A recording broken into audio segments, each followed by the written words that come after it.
Hi there. Today we shall be reading the seventh book from my Thomas Story Library. Book 7, Cranky, based on the Railway series by the Reverend W. Audrey. Illustrations by Robin Davis and Jerry Smith.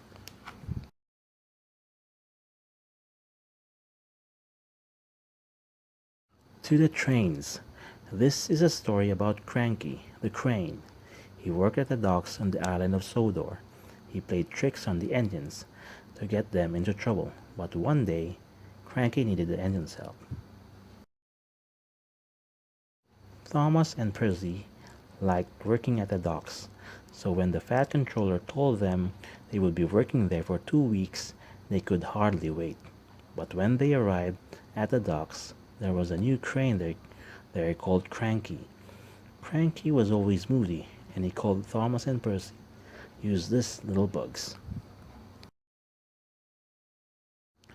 The two engines were very upset. They told Gordon and James about how rude Cranky had been. To their surprise, James and Gordon backed up Cranky. "He's so high up in the air," said James, facing the wind, rain, and sunshine, "that it's no wonder he looks down and sees you as annoying little bugs." Thomas and Percy hoped Cranky would stop being so mean to them. The next day, Cranky played a trick on Thomas. He told him to move the trucks to the outer track. Thomas was surprised, but he did as he was told. When the Fat Controller arrived, Cranky said, "I asked Thomas to put those trucks in on the inner track, but he has put them on the outer track, or I can't reach them, and Percy won't do as he's told either." The Fat Controller was furious. He sent the engine back to the station in disgrace. Thomas and Percy were shocked. Cranky was making it all up. A storm raged across the island of Sodor that night. At the Fat Controller station, Thomas and Percy talked about Cranky. They were upset that the Fat Controller had believed his lies. They wondered if they'd ever be allowed to work at the docks again. "If Cranky is going to continue being nasty to us, then I don't want to work at the docks anyway," Thomas said. Percy had to agree. At the docks, the wind and rain was lashing down on Cranky. He wasn't worried though. He thought he was much stronger than any storm. In the shed nearby, Duck, James, and Gordon were listening to the storm. They thought they were safe there, but they were wrong.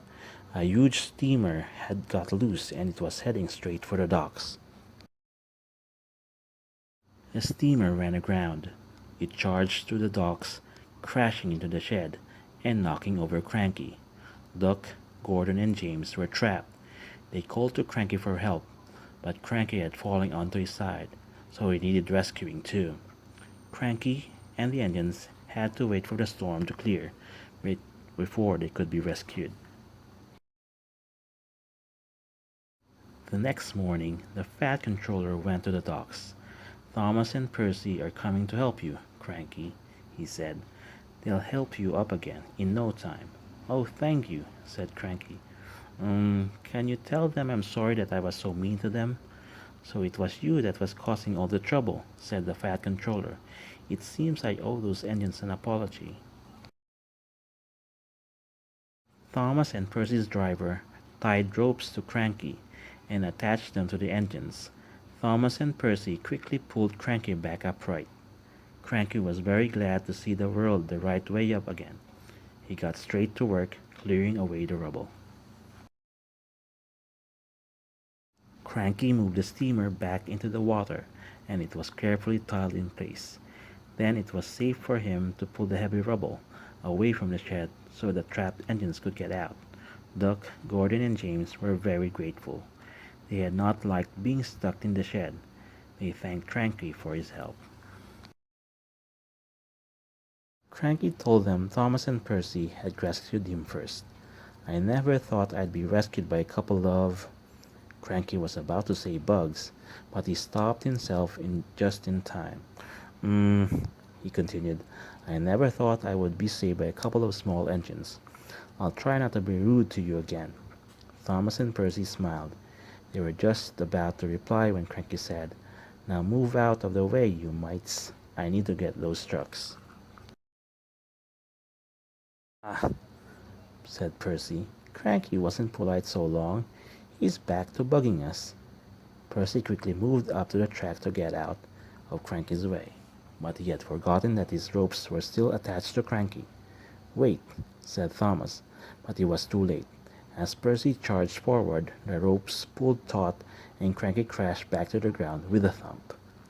Thomas and Percy had to pull Cranky up for a second time. Cranky felt very silly. Now Cranky works well with Thomas and Percy. He still looks down on them from his high perch in the sky, but he never calls them bugs or mites. After that stormy night, he knows they can be really useful engines.